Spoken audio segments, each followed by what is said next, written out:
کوئی شخص اگر آپ کا قریبی رشتہ دار ہے، قریبی رشتہ داروں میں دو لوگ، ان کو زکوٰۃ ادا نہیں کی جا سکتی، اس کے علاوہ سب کو کی جا سکتی ہے۔ مطلب یہ کہ اگر کسی شخص کے والد، والدین یا ان کے والدین، دادا دادی وغیرہ، نانا نانی وغیرہ، اگر یہ غریب ہے، غریب کی تعریف کے اندر یہ شامل ہے، تو ان کو زکوٰۃ نہیں دی جا سکتی، یعنی والدین کو اور ان کے اوپر کے جتنے بھی افراد ہیں ان کو زکوٰۃ نہیں دی جا سکتی۔ اسی طرح اپنی اولاد کو، اولاد کی اولاد کو، ان کو بھی زکوٰۃ نہیں دی جا سکتی، یعنی اوپر کے افراد کو اور نیچے کے، اوپر کے افراد کو ہم اصول کہتے ہیں، یعنی اصول کو، اور نیچے کے افراد جو ہیں فروع کو یعنی اولاد کو زکوٰۃ نہیں دی جا سکتی۔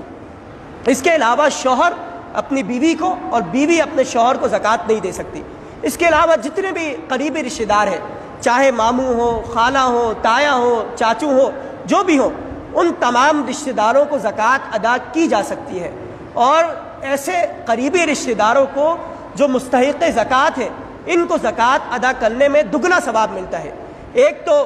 زکوٰۃ کی ادائیگی کا ثواب، اور دوسرا ثواب آپ نے صلہ رحمی کی ہے، قرابت کا اور رشتہ داری کا حق ادا کیا ہے، لہذا اس کا زیادہ اجر آپ کو ملے گا۔